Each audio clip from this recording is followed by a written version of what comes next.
Je vous demande d'accueillir Son Altesse Sérénissime, le Prince Albert II de Monaco.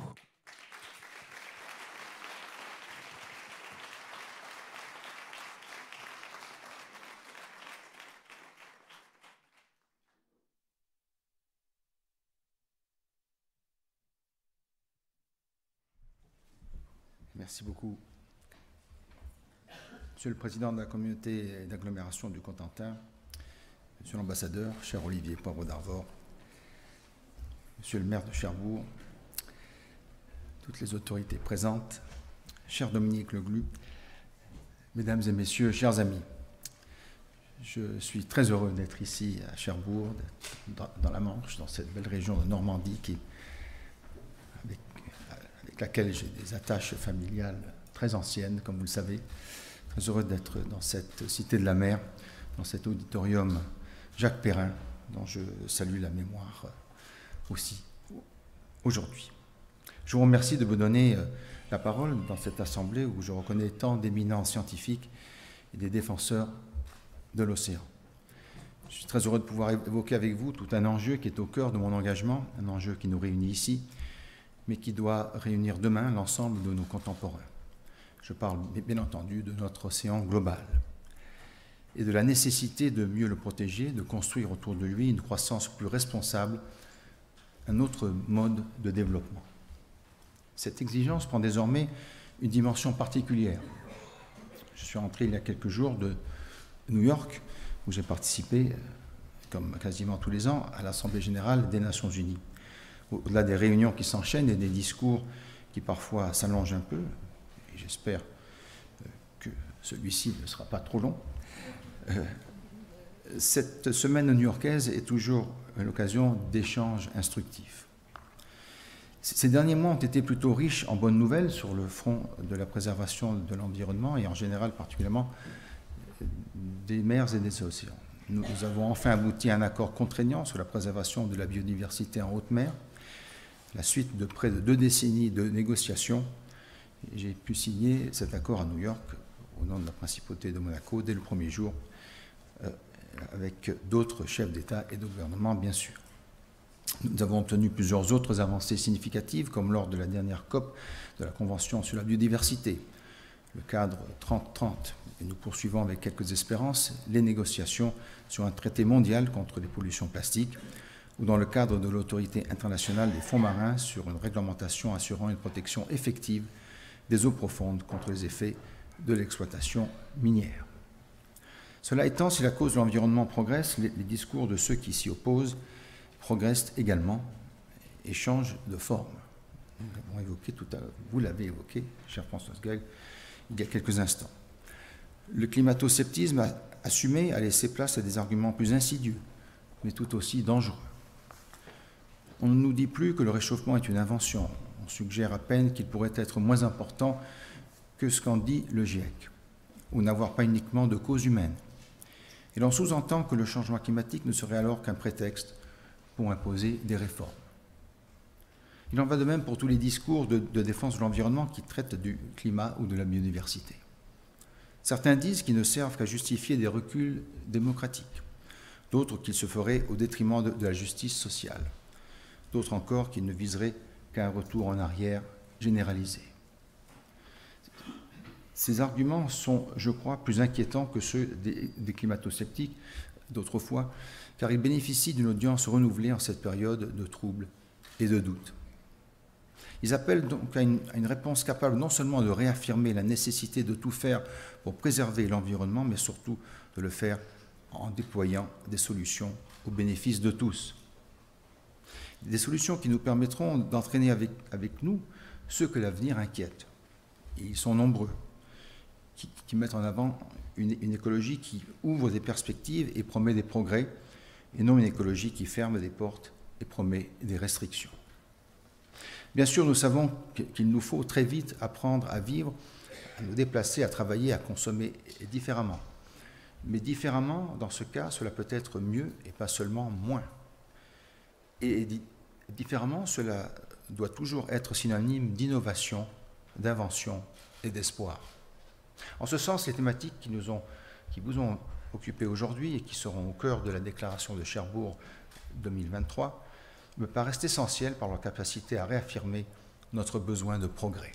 Face à la crise environnementale, le progrès doit redevenir, si vous voulez, notre boussole. C'est particulièrement vrai au service de la connaissance des mers et des océans, de leur exploitation ou de leur protection.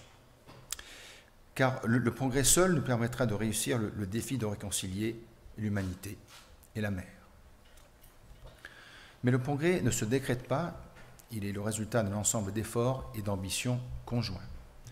Il procède d'un état d'esprit, bien sûr, qui implique de croire à l'avenir, de ne pas vivre uniquement dans la peur, dans l'angoisse ou l'anxiété, pour reprendre un terme souvent accolé à la conscience écologique. Mais il procède aussi d'autres éléments matériels, politiques, économiques ou réglementaires plus directs. C'est d'abord une exigence scientifique, celle de faire confiance aux chercheurs et de leur donner les moyens de comprendre les enjeux auxquels nous faisons face, afin d'identifier les solutions qui permettront de surmonter les difficultés.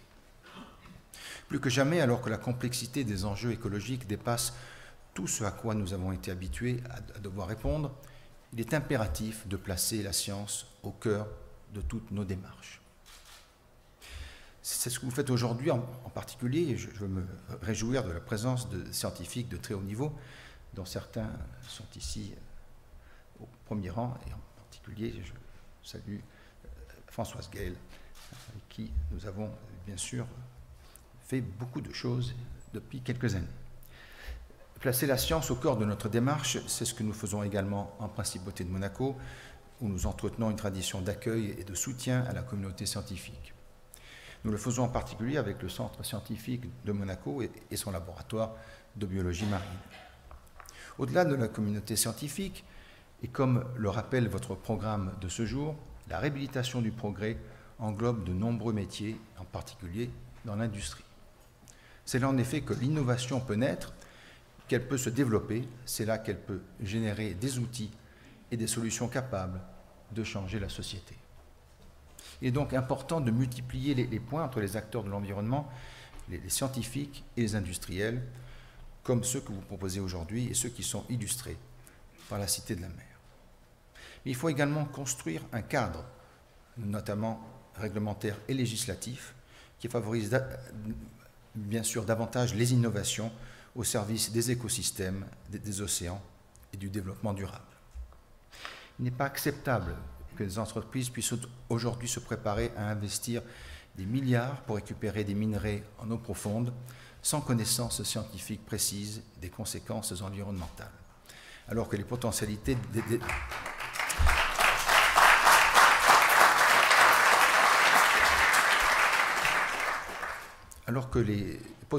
des énergies marines renouvelables, par exemple, sont encore largement inexploitées. Il n'est pas concevable que de nombreux États continuent de subventionner des activités de pêche qui vident les mers et les océans et menacent directement les espèces protégées, alors que des solutions d'aquaculture responsables existent désormais. Il n'est pas supportable non plus que l'on continue à déverser des millions de tonnes de plastique dans les mers, alors que des matières biodégradables, issues notamment des algues, sont aujourd'hui à notre portée. Mais il est des énergies renouvelables, comme des techniques d'aquaculture ou des alternatives au plastique, elles portent en elles une promesse, mais nécessitent des efforts et des investissements, bien sûr, pour changer d'échelle. Comme toujours, l'innovation n'est pas facile à faire émerger et à accepter. Pourtant, elle seule nous permettra d'opérer le changement de modèle qu'exige la crise actuelle. Un changement qui ne doit pas être simplement un changement technique, et encore moins un retour en arrière politique ou social, mais qui doit s'accompagner d'un nouvel espoir, d'une croyance renouvelée dans le progrès. Oser, le progrès est à ce prix, écrivait Victor Hugo à quelques dizaines de kilomètres d'ici, face à la mer qui nous entoure. Merci. Ça va. Merci. Pour sauver les mers et les océans, il nous faut stimuler et partager le goût de l'audace qui nous conduira au progrès. À cet égard, et le programme d'aujourd'hui l'a montré, notre océan peut être un formidable vecteur aux avant-postes de tout le combat environnemental. Car l'océan fait rêver et doit faire rêver. Il est toujours synonyme de plaisir, de dépassement, d'imagination, d'accomplissement, comme illustrent les potentialités qu'il recouvre, que ce soit en matière de loisirs, d'évasion, bien sûr, voire de gastronomie aussi, entre autres. Car l'océan demeure un univers largement méconnu, comme en témoignent les efforts qui restent à accomplir en matière d'exploration que vous avez, je pense, déjà évoqués aujourd'hui. Un univers qui nous relie à notre passé et nous plonge dans notre avenir, comme en témoignent les recherches archéologiques menées par Michel Lourd, que je salue également chaleureusement. Un univers plein de ressources aussi, des ressources précieuses, et qui pourront nous aider à surmonter la crise actuelle, à condition que nous sachions les utiliser de manière responsable et durable. Il s'agit en cela d'une nouvelle frontière qui doit nous aider à inventer le mode de développement dont nous avons besoin et qui pourra également nous aider à en partager les espoirs avec tous nos contemporains. J'espère que nous y parviendrons ensemble, car c'est en tout cas le but de mon engagement, et je sais de l'engagement de beaucoup de personnes dans cette salle. Je vous remercie infiniment. Merci de votre accueil et merci de votre écoute. Merci beaucoup, Monseigneur, de nous avoir partagé vos convictions.